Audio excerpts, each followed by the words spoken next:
All right, we're back. Let's go ahead and start talking about one more area, because I said we'd talk about two areas of why water is important. This is the second explanation for why water will bend when you put a charged rod near it. Here's another example of something coming out of a faucet, charged rod next to it, water is clearly deflected. So water is polar, and that accounts for the fact that it has a dipole, and that's part of why it's deflected.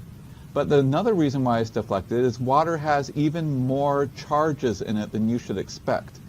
Even if this faucet was pure water, it would still deflect because the water by itself is charged. Now, of course, tap water has a lot of charges and stuff like that in it. It's got sodium and salts and things like that. And those clearly will give it charge, and those will contribute to its charged character.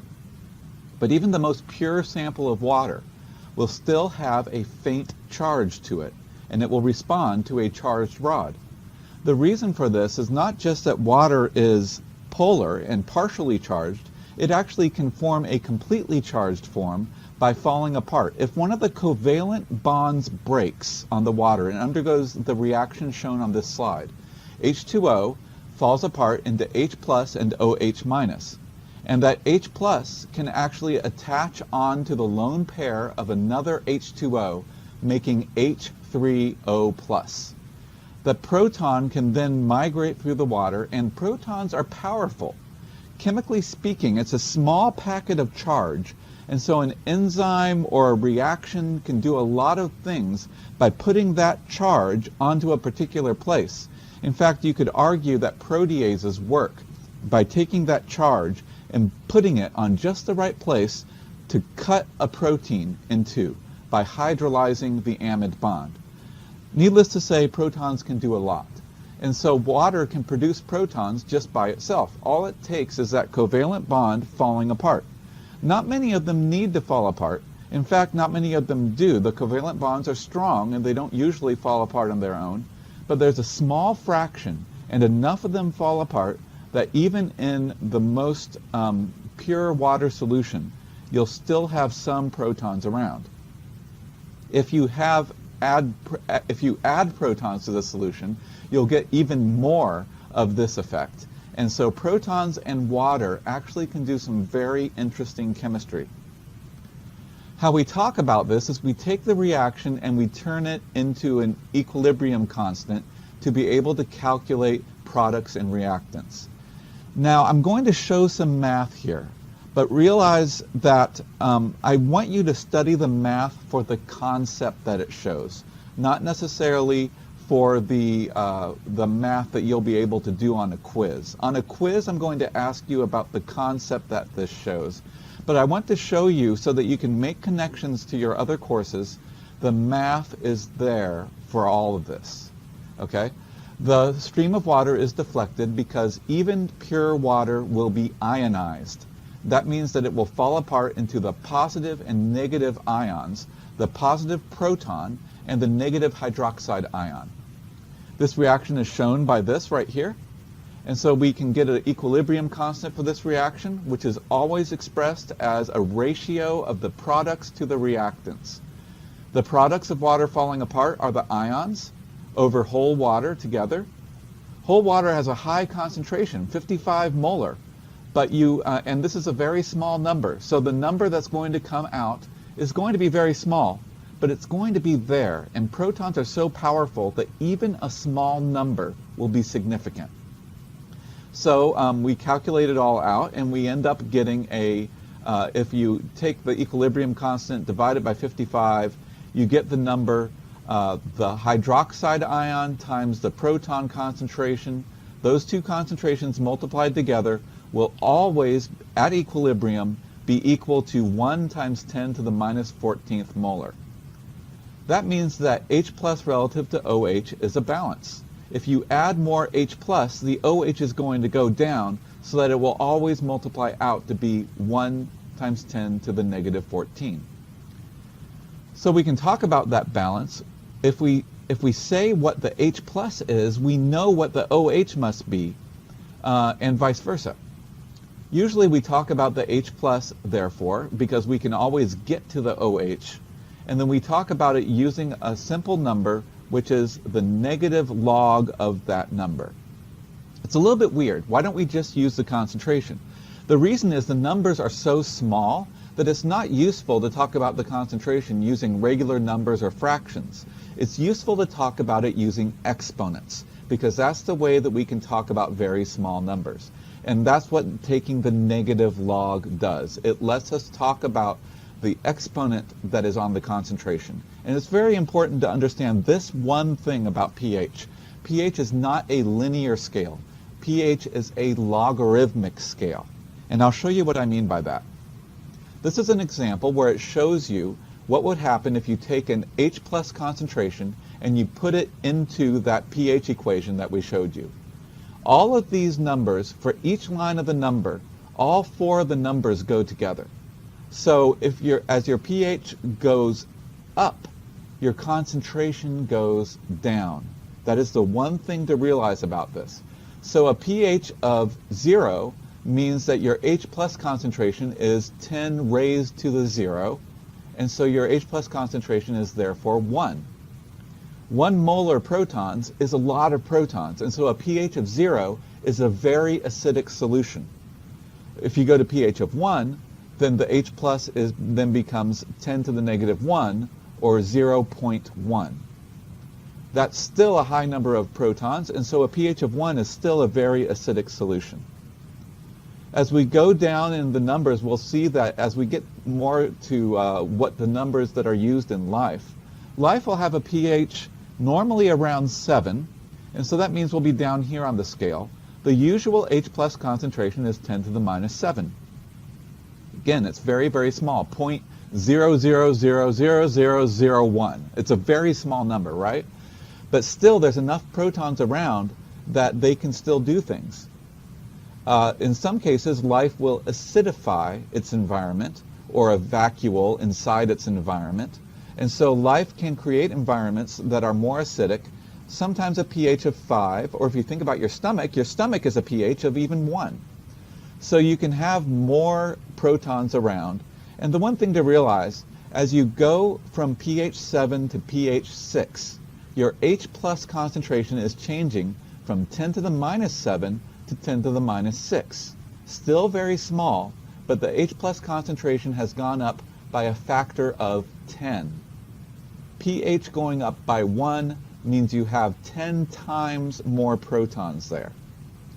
And so we're going to be talking about how acid changes things. And because protons can actually attach to water molecules, or really to any molecule that can accept them, then you can actually have the protons playing a big role in how things work physiologically.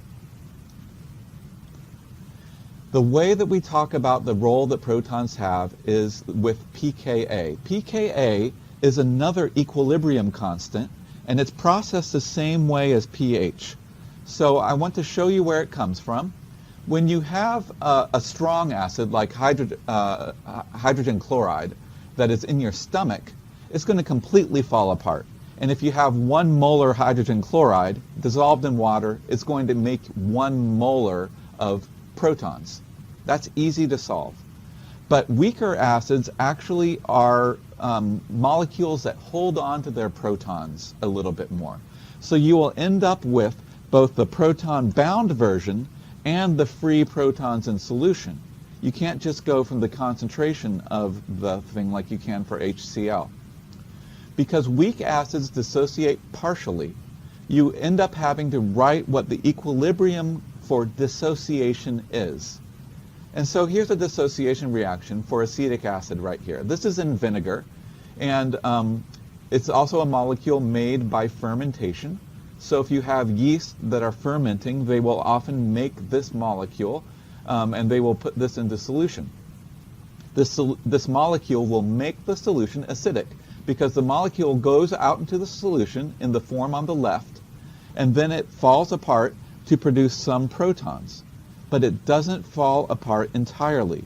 You still have significant concentrations of all 3 of the things in this equation, of the protonated acid on the left, and the deprotonated acid on the right. As much as the protonated acid, as much of the deprotonated acid as you have, you'll have that number of protons in solution, and that's what will determine your pH. So we go through this just like before. We measure a dissociation constant. That equals products over reactants. In this case, the products are the ions of the acid and the protons. And then the unionized, the non-ionized form of the acid is on the bottom. It is a reactant. And so we measure this number in the lab, and we get that it's 1.74 times 10 to the minus 5. And so we can talk about this as well. This is the Ka for this reaction, but we can also talk about it with the pKa. You notice it's also got an exponent. So just like with the pH, we find it easier to talk about this as the negative log of the Ka, which means we're going to have a number for this. If it's 10 to the minus 5, the number that we have will be something between 4 and 5 because it goes with the exponent. In fact, for this particular one, I think I have it right here. If you look at the very top of the screen, the pKa for acetic acid is 4.76. The reason why we use pKa is because pKa and pH go together. Now I'm going to give you a sort of graphical explanation of this. And so there's going to be a lot of numbers here, but I want you to focus on the number of pKa and how it relates to pH.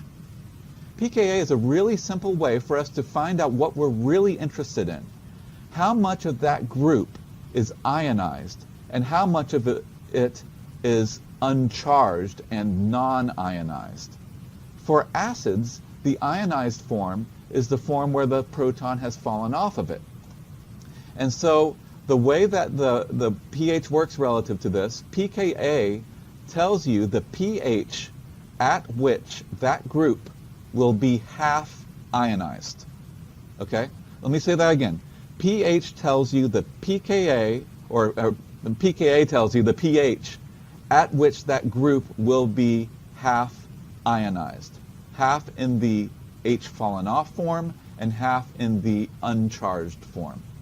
So you can see if you have an acid group, like a carboxylate group in acetic acid, what you have is you have, if I have a solution of vinegar, and I have the pH of that solution at exactly 4.76, that means I'm exactly at the pKa.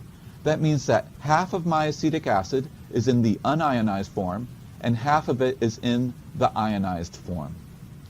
Half of it's going to be in the dissociated form that we have right here. That means if I take that pH and then I add more acid to it, let's say I take some hydrochloric acid, and I add that to my vinegar, the pH is going to go down, right? I'm increasing the concentration of protons in the solution. The pH is going to go down, but the question is, what's it going to do? It's not going to all just go off into the water. Some of it is going to go onto the acetic acid. And so what I'm going to see is I'm going to see the pH go down, but some of the protons are going to go onto the acetic acid and produce the unionized, non-ionized form of the acetic acid. The protons are going to attach to the acetic acid and create the uncharged form. That means that in my solution, I will have less of the charged form and more of the uncharged form. So if I add acid to vinegar, I'm going to produce more of the unionized form of acetic acid. This is actually really important because there's a big difference in charge between the unionized form and the ionized form. So if I add a base to solution, which will take away the protons, the hydroxide will react with protons and it will form water, so it will effectively remove protons from the solution. If I add a base, I move the pH up, and the base will produce more of the ionized form. So that's the way that acetic acid works, and that's the way that all acids work. You just have to determine what the pKa is for it. If you look down here, for example, carbonic acid, for this reaction right here, carbonic acid has a pKa of 3.77. If that is dissolved in water And if I add acid and base to move the pH to be exactly 3.77, then I'm going to have half of my carbonic acid in the charged form and half in the uncharged form. That means that actually is going to be a more acidic solution than my pH of 4.76 solution that I was talking about that would be half ionized for acetic acid. So the other side of things to look at is to look at the right side of this equation. The right side of this equation shows that some molecules, when they accept a proton, they become charged. We call those molecules bases. And it tends to be, oxygen in biological situations tends to be acidic, nitrogen in biological situations tends to be basic. But it's not always true, and in fact we'll see some acidic nitrogens in a second here. The nitrogen in ammonia is basic, and what you see what it does, the pKa for that is 9.25. That means if I have a solution of ammonium and I have its pH at 9.25, at that solution we'll have half of the ammonium be ionized and half of it be unionized. Half of it will be in the NH4 plus form, which is ionized. Half of it will be in the NH3 form. But look at how that ionization happens. The ionization in this case happens by the group accepting a proton. That's why we call it a base. It is charged when it is bound to the proton.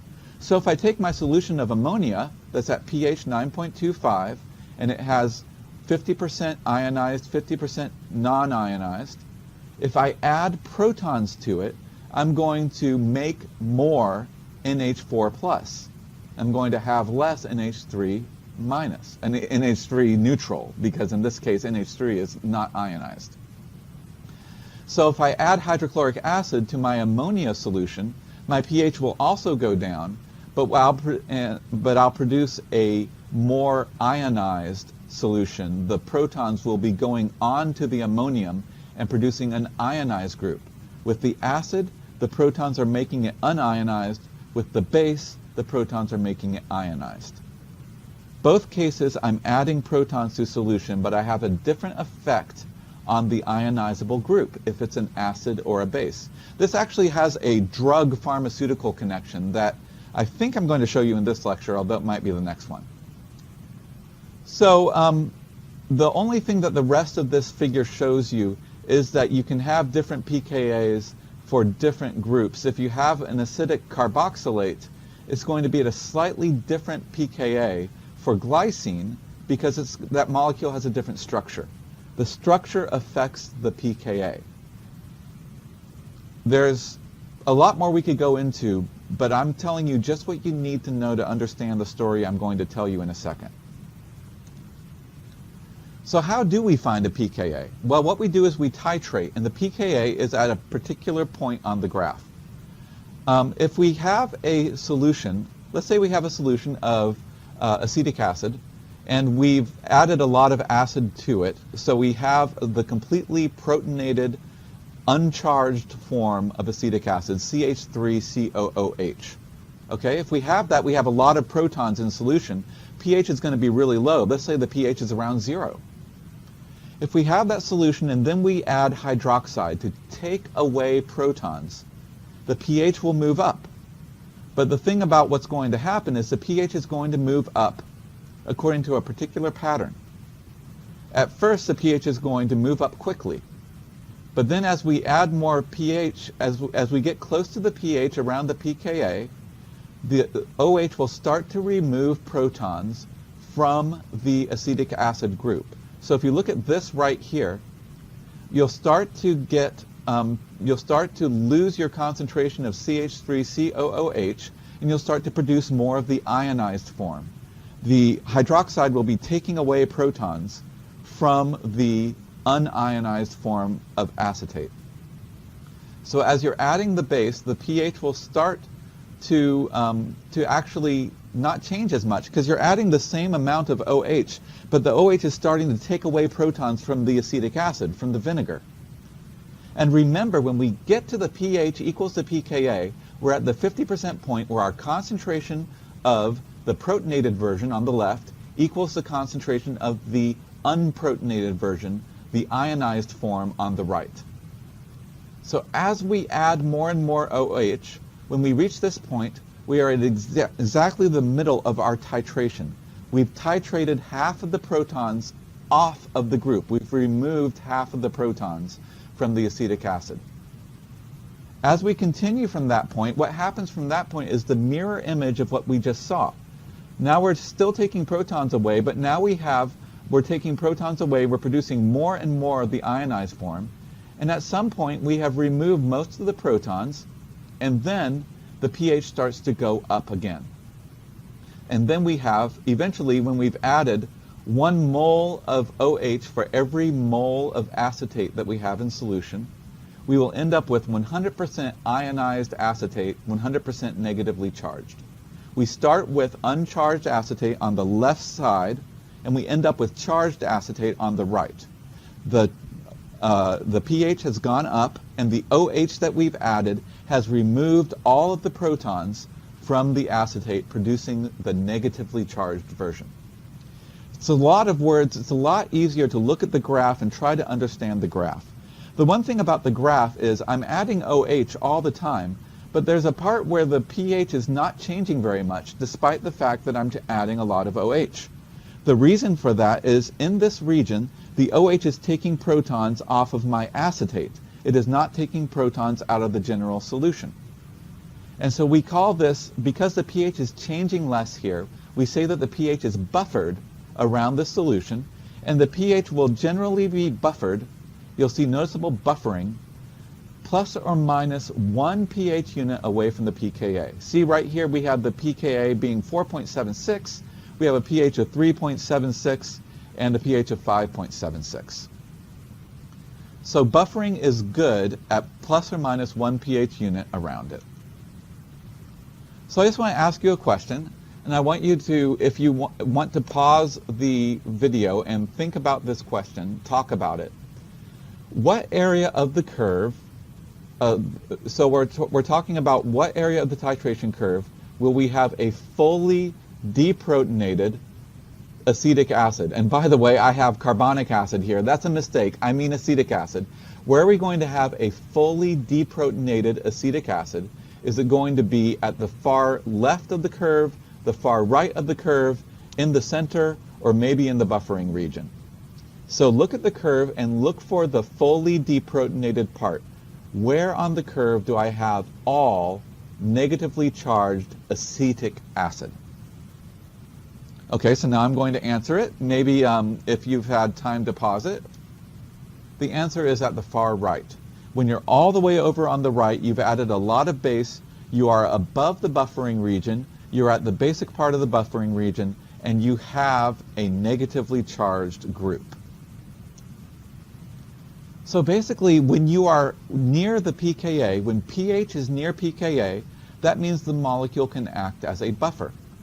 The reason why we say that is because you add HCl or NaOH, you add protons or you take them away, and you don't see the pH changing like you do in normal water solution. That means that protons are coming on and off of the buffer near the pKa. Far from the pKa, you're going to have either completely charged and protonated acid, or I should say charged and deprotonated acid, or you're going to have protonated and uncharged acid, or if you have a base, the situation is reversed. I'll show you the situation for base in just a second. So this all has to do with affinity of protons. I just want to ask a quick question. The acetic acid is not holding on to its protons very much. It lets go of them when the pH is around 4.76. So if you have a group that has a higher affinity for protons, it will hold on to them until it gets to a higher pH. And in fact, we'll say that that group has a more basic pKa.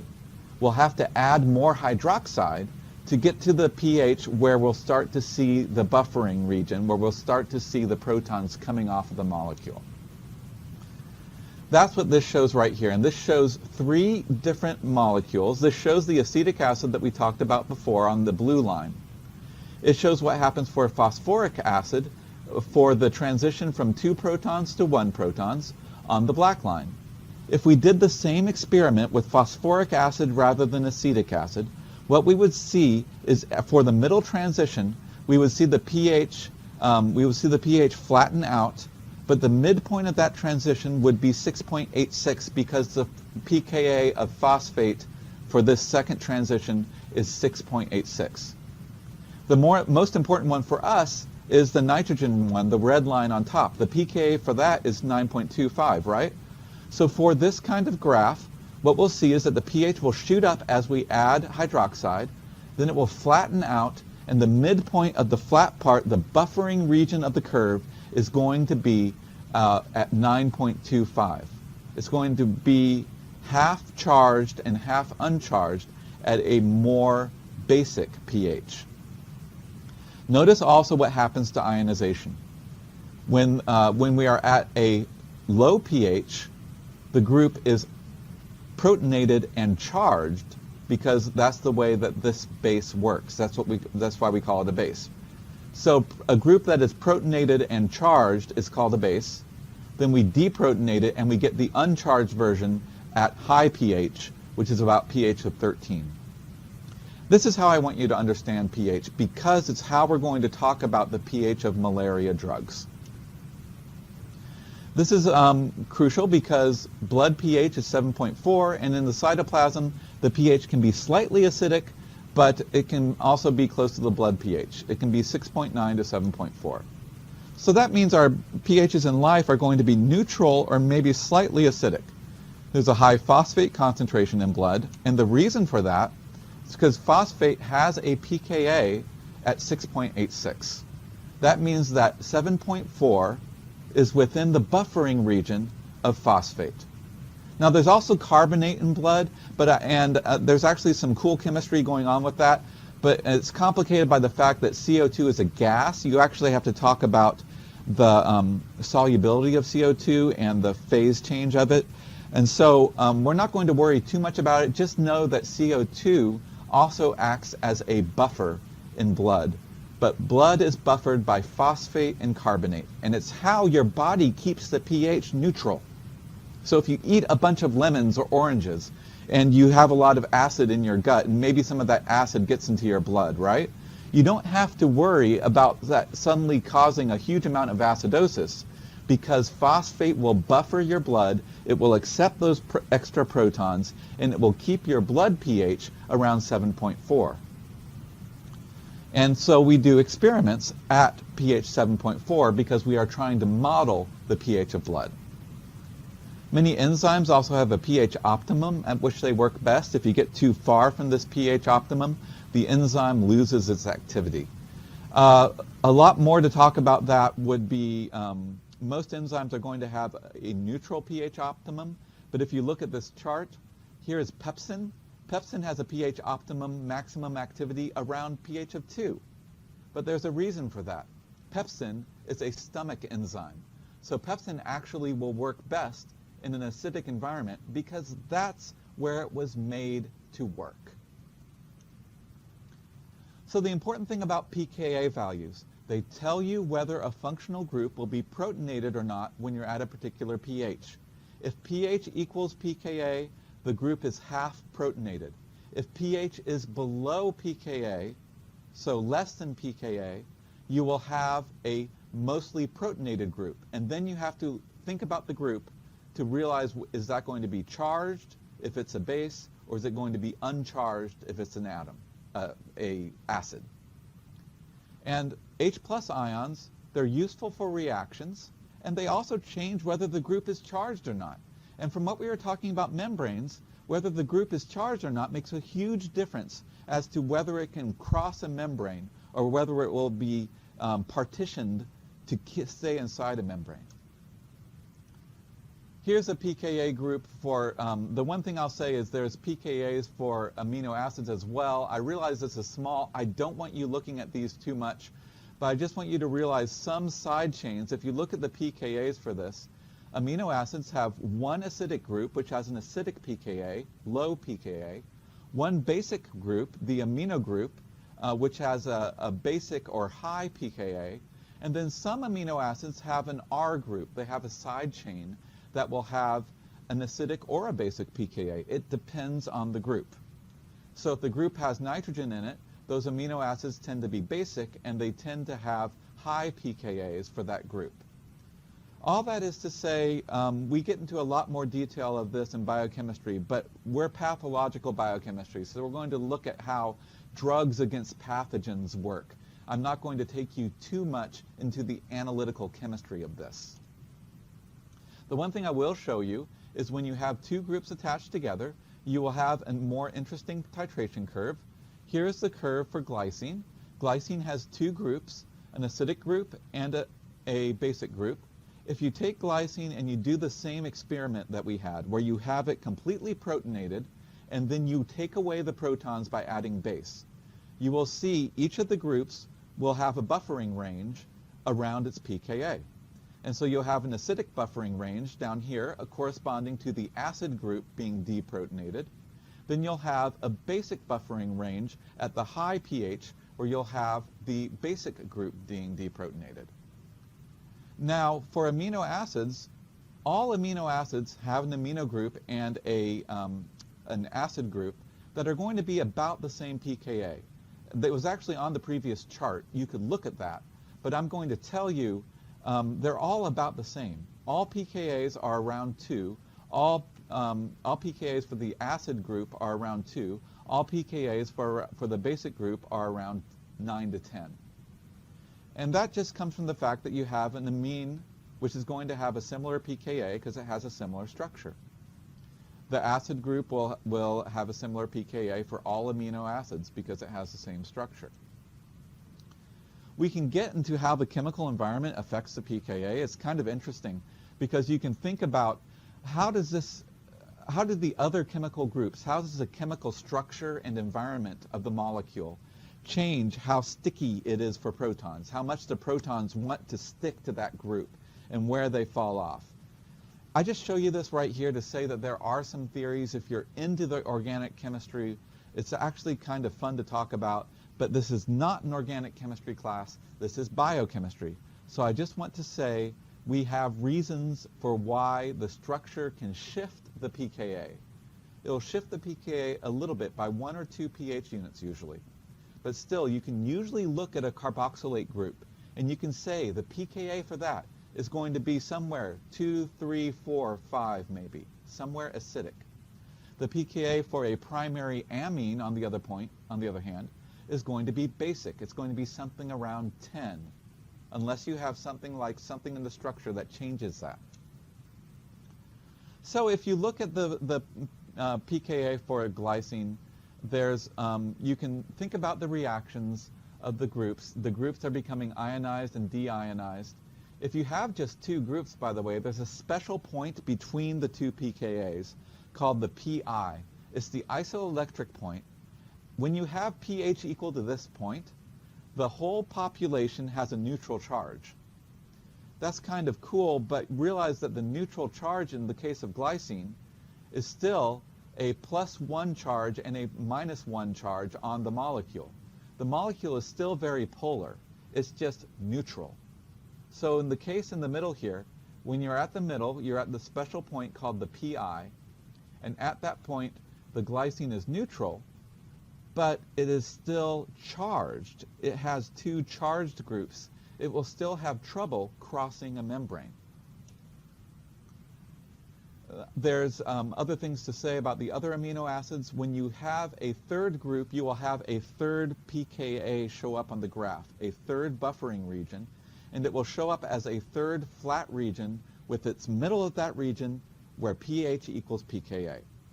For glutamate, you have an acidic group. You see here you have a carboxylate acid group, and that's going to be around, the pKa for that group is around 4.25.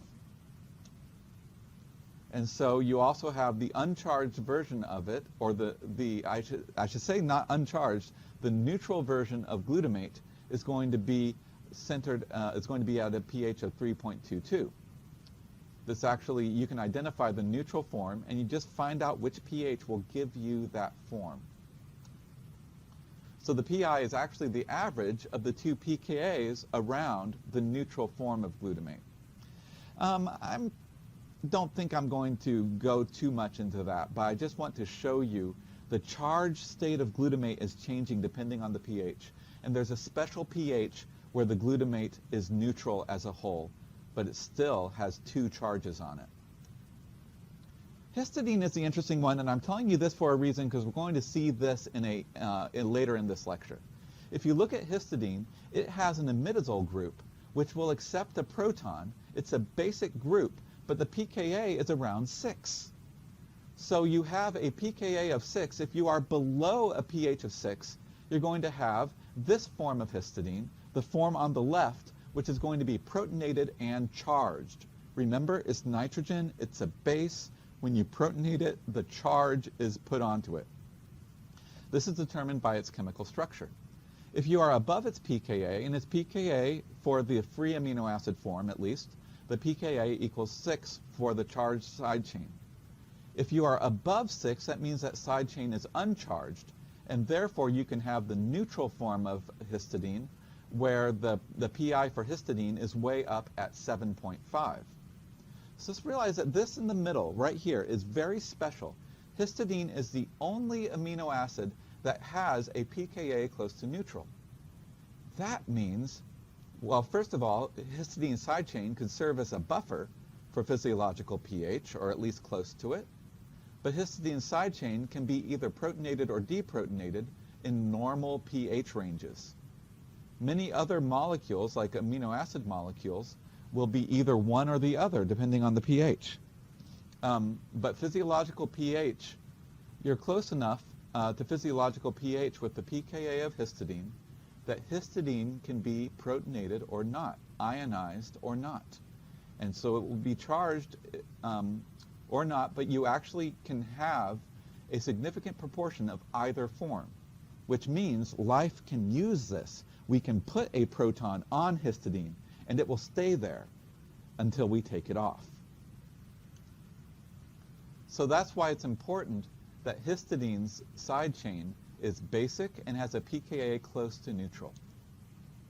Again, histidine, the pi is found with the average form, the pH that gives you the uncharged side chain average form. So there's one equation that I want you to know that's really important. It's the way to answer these questions. And I'm not even going to go too much into how to use it, but I have it in one slide that's really important to understanding how things cross membranes. This is the form of the equation. pH equals pKa plus the log of the unprotonated form over the protonated form. pH equals pKa plus log of A, where A is the unprotonated form of the group. We're using A as the general idea for the acid, and HA on the bottom. By the way, this is exactly the same equation for bases, except that the uncharged form of the base is the deprotonated form, and the charged form will be on the bottom. So it works exactly the same. You just have to always keep track. When I have more protons, when I have the protonated form, is the molecule that I'm looking at charged or not? So let me ask you a question using this equation. When pH in the solution equals pKa of the buffer, what is the ratio of A to HA? And I'm going to talk you through it. When pH equals pKa, you can actually take that, subtract pH minus pKa equals 0. Therefore, 0 equals log of A over HA. 10 to the 0, you take 10 to the both sides of that to destroy the log on the right and to bring out 10 to the 0 on the left. And so that ends up giving you 1. If you follow the math, the ratio of A to HA when pH equals pKa is 1, which means A equals HA. It's what this equation will give you, that thing that I was telling you, that when your pH equals your pKa, you have half protonated, half unprotonated form. If you take those two numbers, 50%, 50%, divide them by each other, 50 over 50 equals 1. When your pH goes lower, you get more of the bottom of the fraction, which is the protonated form. If your pH goes higher than your pKa, that means the ratio has more on the top. Let me show you exactly how this works. I realize that the type on this might be a little bit small, but I want to give you an exact problem using acetic acid. For acetic acid, it's a weak acid, and if you use this, if I ask you what the ionization state of it is at these 3 different pHs, you can actually use pH equals pKa plus log A over HA to solve it numerically. Mostly I want you to see that this equation holds, and you can solve it in your head if you just remember the rule. If the pH is below the pKa, you have extra protons around, and your group is going to be mostly protonated. So right away you can answer what is the state of acetic acid at pH equals 2.0. 2.0 is far below 4.8, and so acetic acid is going to be in the HA form, H-acetic acid, the protonated form, the uncharged form. On the other hand, at pH equals 9 is going to be far above 4.8. So actually, if we run that through our minds, we can see pH is far above the 4.8, so I'm going to have a lot fewer protons. I'm going to have a lot less of the protonated form, a lot more of the deprotonated form. In this case, it's going to be the acidic charged form. So you can solve that in your head for a pH that is far from pKa. You can actually use this equation to solve it for a pH that's close to pKa too. If pH equals 5, well, in your head you can say it's just like pH equals 9. I'm going to have more of my A than I will of HA, more of my negatively charged acetate than my acetic acid protonated uncharged form. But the thing about this equation is that you can actually use it, and I show you on the bottom how you could use it to solve. You basically plug, and I actually show you on the bottom how to solve it for pH equals 2.0. And so you can actually do that. So we would say for 2.0 that we would have a lot of the protonated form, right? If you plug that in and run through the math right here, and hopefully my head's not in the way, I'll tell you what the answer is. 2.0 equals pH, pKa equals 4.8 for this group, and that equals the log of A over HA. So the answer will be, the ratio will be 10 to the subtracted pH minus pKa. So that will be 10 to the negative 2.8, and I plug that into my calculator, which I don't expect you to do this in your head, but I found out that that was 0.0016. It's a very small number. That means that the ratio, there's a very small amount of A, a very large amount of HA on the bottom. That makes for a small fraction. And that goes with what we were doing in our head. If you run these same numbers for pH equals 5.0 and run that through, you'll get a number that's closer to 1, but it will be bigger than 1, because at that pH you're going to have slightly more A than HA. I find this to be really helpful for thinking about my rule, but my focus is going to be on, do you recognize the rule for pKa greater than pH, you're going to have more deprotonated form. I said that backwards, sorry. pH greater than pKa, you're going to have more deprotonated form.